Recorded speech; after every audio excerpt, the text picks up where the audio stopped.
பெத்தாலஜிஸ்டோட report இன்னும் வெளிவரல. வெறும் மொட்டையா இப்படி இருந்துச்சு, இங்க இந்த நகரத்துல இப்படி இருந்துச்சு. உடல்ல ஏற்பட்ட பாதிப்புகள் பத்தி மட்டும்தான் சொல்லியிருக்கிறாங்க. அதற்கு காரணங்களாக வெளிக்காரணங்களாக ஆனா அதுல முக்கியமான தவறு இருக்கு அப்படின்ற மாதிரி இல்ல, சந்தேகிக்கக்கூடிய வகையில ஏதோ இருக்கு அப்படின்னு நீங்க நினைக்கிறீங்க? அந்த ஃபைனல் ரிப்போர்ட்டை இவங்க வந்து விடுவிக்கிறதுக்கு, இதை ரிலீஸ் பண்றதுக்கு ஏதோ ஒரு தயக்கம் இருக்கு. இந்த பலாத்காரமும் இந்த கொலையும் முக்காவாசி இப்படி மற்றவங்க நினைச்சீங்கன்னா இதுதான் உங்களுக்கு நினைக்கும், இங்கதான் உங்களுக்கு நடக்கும் எடுத்து சொல்ற போல செஞ்சுட்டு தான் என்னுடைய ஃபீலிங். அதாவது இறந்து போன பெண்ணை தாண்டி வேறு யாருக்காவது தெரிந்திருந்தாலும் கூட அவர்கள் மிரட்டப்பட்டிருக்கலாம்னு ஒரு சந்தேகப்படலாம். ஆமா, அந்த ரிசல்ட் அச்சீவ் பண்ணிட்டாங்க. இப்போ நம்ம என்ன சொன்னாலும் திருப்பி ஒருத்தர் போய் அது மாதிரி துப்பவி மேலே அங்கே பண்ணுவாங்களா, ஐயோ நமக்கு உயிர் போயிடுமே, நம்மளே பலாத்காரம் பண்ணிடுவாங்களே, எனக்கு ஒரு பயம். இது மாதிரி சின்ன சின்ன விஷயங்கள் ரொம்ப ஈஸியாக பிடிச்சிடலாம். ஆனால் என்னமோ ஒரு செலான் வரதுக்கு, ஒரு புக்கில் ஒரு ரிப்போர்ட் வரதுக்கு 5 நாள் 10 நாள். ஹாஸ்பிட்டல் அதிகாரிகளே, மெடிக்கல் காலேஜ் இருக்கிற இந்த மேனேஜ்மெண்ட், அங்கே இருக்கிற ஆளுமையே வேணும்னே மேலாண்மை இதை வந்து தள்ளிக்கிட்டு போகிறாங்க. எவ்வளவு அமுக்க முடியுமோ அமுக்குறாங்க. அப்படின்னா என்ன? உங்களுக்கு ஒரு நம்பிக்கை இருக்கிறதா, குற்றவாளி வந்து கண்டிப்பாக ஃபைண்ட் அவுட் பண்ணப்பட்டு தண்டிக்கப்படுவார், இல்லை யாரெல்லாம் சம்மந்தப்பட்டிருக்காங்களோ எல்லாரும் அப்படிங்கிற ஒரு நம்பிக்கை இப்போது எந்த லெவலுக்கு உங்களுக்கு வரும்? இப்போ கொஞ்சம் வந்திருக்கு. ஏனென்றால்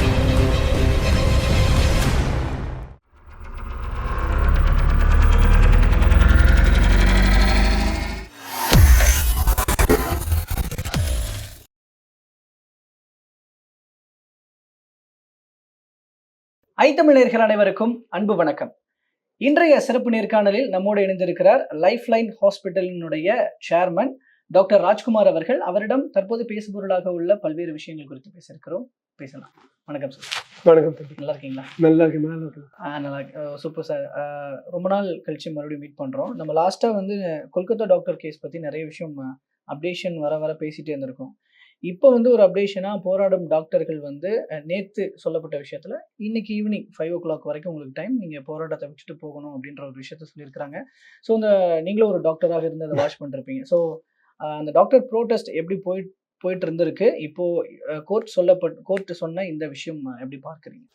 இது வந்து ஒரு ட்ரக் டிரைவர், அவங்க வந்து அந்த குரூப் லாரி ஓட்டுறவங்க எல்லாம் ஓட்டுநர்கள் ஸ்ட்ரைக் பண்ணுறாங்க, வேலை நிறுத்தம். அதில் வந்து போக்குவரத்து, பண்டங்களோட போக்குவரத்து அடிப்படும், தக்காளி விலை மேலே போகும், அது மாதிரி நடக்கும், வெண்டைக்காய் விலை மேலே போகும், வெங்காயம் விலை மேலே போகும்.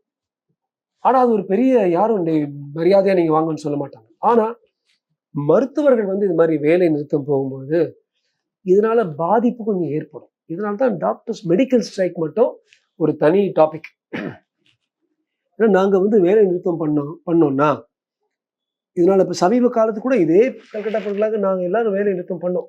ஆனால் எல்லா எமர்ஜென்சிஸும் திறந்து வச்சுருக்காங்க. இந்த அவுட் பேஷண்ட் தான், நாங்களே அவுட் பேஷண்ட்ல எங்கே நாங்களாம் சம்பாதிக்கிறோமோ அது வேணான்னு சொன்னோம்.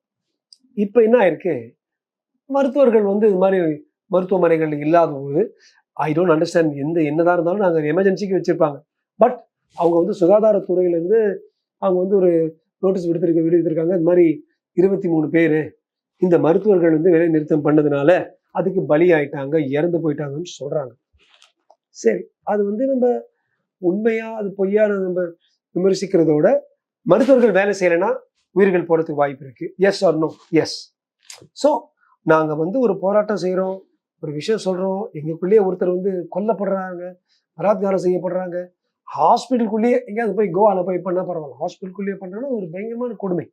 அந்த கொடூரத்துக்கு ஓரளவுக்கு தான் எங்களாலையும் ப்ரொடெஸ்ட் பண்ண முடியும். ஏன்னா சமுதாயத்துக்கு எங்களுக்கு வந்து ஒரு என்னதான் இருந்தாலும் நீங்கள் டாக்டருக்கு தானே நாங்கள் சொல்லுவாங்க, நான் 19 மணி நேரம் வேலை செய்கிறேன், நீங்கள் டாக்டர் தானே, நாங்கள் சனிக்கிழமை ஞாயிற்றுக்கிழமை நாங்கள் வேலை செய்வோம், நாங்கள் என்ஜாய் பண்ணுறோம், ஆனால் நீங்கள் டாக்டர் தானே, நாங்கள் வந்து ஒரு அம்பானி மாதிரி அதானி மாதிரி சம்பாதிக்க முடியாது சார், நீங்கள் டாக்டருக்கு தானே சார்.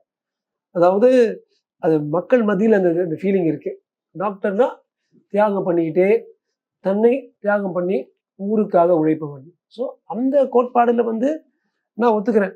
தட் இன்னைக்கு சாயங்காலம்குள்ளே ஒரு கெடு மாதிரி இருந்தால் கூட முக்கால்வாசி நாளைக்கு ஸ்கெலிட்டன் சர்வீசஸ், அதாவது எமர்ஜென்சிக்கெல்லாம் பார்க்குற போல் அவங்க பண்ணுவாங்க.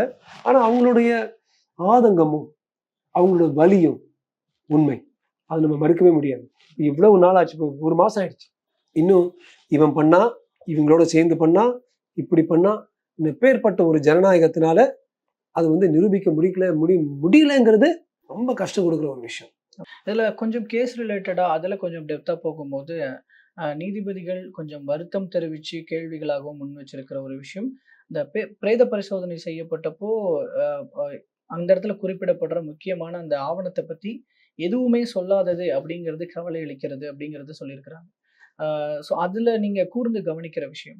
நானும் ஒத்துக்கிறேன். அதாவது இந்த பிரேதம் பரிசோதனை ரிப்போர்ட் 2 வகை இருக்கு. ஒண்ணு வந்துங்க தம்பி, இப்படி இருந்துச்சு, யூட்ரஸ் இப்படி இருந்துச்சு, லங் இப்படி இருந்துச்சுங்கிறது ரிப்போர்ட். அதோடைய இம்ப்ரஷன் ஒண்ணு இருக்கு. இதனால் 4, 5 பேர் பிடிச்சிருக்கலாம். இதனால் 10 பேர் குத்திருக்கலாம். அந்த இம்ப்ரஷன் வந்து அவங்க இன்னும் ரிலீஸ் பண்ணல. அவங்க என்ன சொன்னா அவங்களுடைய அரசு வந்து கோச்சுப்பாங்களோ நினைச்சு அவங்க இன்னும் ரிலீஸ் பண்றாங்க. ஸோ அதோடைய ரிப்போர்ட், பெத்தாலஜிஸ்டோட ரிப்போர்ட் இன்னும் வெளிவரல. வெறும் மொட்டையா இப்படி இருந்துச்சு, இங்க இந்த நகரத்துல இப்படி இருந்துச்சு. உடல்ல ஏற்பட்ட பாதிப்புகள் பத்தி மட்டும் தான் சொல்லியிருக்கிறாங்க. அதற்கு காரணங்களாக வெளிக்காரணங்களா இருக்கிறத அதெல்லாம் எடுத்து தொகுத்து இப்படி நடந்திருக்கலாம், இந்த பலாத்காரம், இந்த கொடூரம் இப்படி நடந்திருக்கலாங்கிற ஒரு ஃபைனல் ரிப்போர்ட் இன்னும் கொடுக்கலங்கிறது உண்மைதான். ஆனா அதுல தவறு முக்கியமான தவறு இருக்கு அப்படின்ற மாதிரி இல்ல சந்தேகிக்கக்கூடிய வகையில ஏதோ இருக்கு அப்படின்னு நீங்க நினைக்கிறீங்களா? ஏன்னா நீங்க ரிப்போர்ட்டை மட்டும் கொடுத்துட்டு அதோடைய அதாவது சிடி ஸ்கேன்ல ஒரு ஓட்டை தெரியுது, லிவர்ல ஒரு கட்டி தெரியுது, இங்க ஒரு கட்டி தெரியுதுன்னு சொன்னா அதுக்கப்புறம் எல்லாம் சேர்த்து இது பெருக்குடல்ல இருந்து கிளம்பின ஒரு கேன்சர், இந்த புத்துநோய் லிவருக்கு போயிடுச்சு, லிவர்ல இருந்து லங்கு போயிடுச்சு, இதெல்லாம் நமக்கு ஆதாரம் இருக்கு நம்ம சொல்றது அந்த ஃபைனல் ரிப்போர்ட். அது மட்டும் சொல்லாம வெறும் ஃபிலிம்ஸை மட்டும் சிடி ஃபிலிம்ஸை மட்டும் கொடுத்துட்டு நீங்க என்ன வேணா நினைச்சுக்கோங்க சொன்னால் அந்த ஃபைனல் ரிப்போர்ட்டை இவங்க வந்து விடுவிக்கிறதுக்கு, இதை ரிலீஸ் பண்றதுக்கு ஏதோ ஒரு தயக்கம் இருக்கு. ஸோ அவங்களுடைய மேலதிகாரிகளுடைய அவங்களை துன்புறுத்தாம அவங்களுக்கு என்ன பிடிக்கும் நினைச்சு இவங்க போடுறாங்களோ, அதனால அவங்க வந்து அதை ஹோல்ட் பேக் பண்றாங்களோ தயங்குறாங்களோ ஃபீலிங் கட்டாயமா நமக்கு வரும்ல. அதுதான் நீதிபதி சொல்லிடுறாங்க. ஆனா இதுல டிஃபெண்ட் பண்றவங்க, இந்த சைடு இருந்து டிஃபெண்ட் பண்றவங்க இல்ல கவர்மெண்ட் தரப்புல இருந்து பேசுறவங்க, அது எப்படி ஒரு ஃபைனல் அதாவது முழுமையான ரிப்போர்ட் இல்லாம இந்த ஓரளவு இருக்கிற ரிப்போர்ட்டை வச்சு எப்படி அவங்களால டிஃபெண்ட் பண்ண முடியுது? இப்போ இது ஒரு பெரிய கேள்வி தானே. ஏன்னா இது வந்து அவங்க டிஃபெண்ட் பண்ணது கபில் சிபல்ங்க. அவர் வந்து மொட்டை அடிச்சு ஒருத்தன் வந்து முன்னால் என்ன கூட உனக்கு நிறைய முடி இருக்குன்னு சொல்லி பேச்சு வாக்குவாதத்திலேயே சொல் நயத்தாலையும் நான் நயத்தினாலையும், நான் நயம் இஸ் நாட் ஈக்குவல் டு நாணயம், நாணயம் இருக்கும் அவருக்கு நான் நயம் இருக்கு, அது வச்சு அவர் பேசிடுவாரு. அது வச்சு அவர் நீங்க பாத்தீங்கன்னா அந்த ஆர்குமெண்ட்ஸ் கூட இது அப்படியே தள்ளி போடுற மாதிரி இழுத்துட்டு போற மாதிரி பண்றாங்க தவிர இவர் பண்ணாரு பண்ணல கொடுங்க அது மாதிரி கட் அண்ட் ரைட்டாவே அவர் பண்ணவும் மாட்டார். இதுல நீங்க சொல்லும்போது கூட பின்னாடி வந்து இது மேல இருக்கிற ஒரு விஷயம் தான், கீழே ரூட்ஸ்ன்றது நிறைய பெரிய இஷ்யூஸ்லாம் இதுக்கு பின்னாடி இருக்கு. நீங்க இந்த கேஸை வந்து நீங்க தொடர்ந்து கவனிச்சுட்டே வர்றீங்க அப்படின்ற ஒரு நம்பிக்கையில கேட்குறேன்.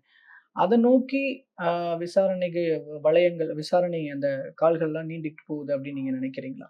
பார்வைன்றது ஏன்னா நான் முதல்ல சொன்னேன், இது வந்து வெறும் ஒரு பெண் மேல இருக்கிற ஒரு ஆத்திரத்தினால வரல. இந்த ஆத்திரம் வந்து எதனால வந்திருக்கு? அந்த பெண் கொஞ்சம் துப்புரவு மேல பண்ணியிருக்கா. எங்க துப்புரவு மேல பண்ணியிருக்கா?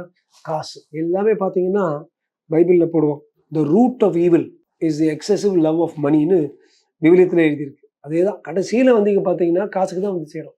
எங்க காசு? இவங்க பண்ற கோல்மால்ல. எங்க கோல்மால்ல? அந்த மெடிக்கல் காலேஜ். யாரு? அந்த வட்டம், அந்த பிரின்சிபல் முதல்வர் சுத்தி இருக்கிற வட்டம். இதனாலதான் இது ரெண்டையும் கோக்குற மாதிரி ஃபைனான்சியல் டிபார்ட்மெண்ட்டும் இடியும் அவங்க 4-5 பேர் பிடிச்சிருக்கு. இப்போ அந்த 4-5 பேர் என்னெல்லாம் பண்ணிருக்காங்கன்னு வெளியே வரும்பொழுது அந்த வட்டம், இந்த பெண் எங்கெல்லாம் துப்புரவு வேலை பண்ணாலும் அந்த வட்டம், அந்த 2 வட்டமும் மோதும். இதை பார்த்துதான் அந்த பொண்ணு எழுதியிருக்கா. விசில் ப்ளோவர் தான். இந்த பலாத்காரமும் இந்த கொலையும் முக்காவாசி இப்படி மற்றவங்க நினைச்சிங்கன்னா இதுதான் உங்களுக்கு நினைக்கும், இதுதான் உங்களுக்கு நடக்கும் எடுத்து சொல்ற போல செஞ்சது தான் என்னுடைய ஃபீலிங். அதாவது இறந்து போன அந்த பெண்ணை தாண்டி வேற யாருக்காவது தெரிந்திருந்தாலும் கூட அவர்கள் மிரட்டப்பட்டிருக்கலாம்னு ஒரு சந்தேகப்படலாம். ஆமா, ஒரு சிலர் அப்படின்னு சொல்லியிருக்காங்க.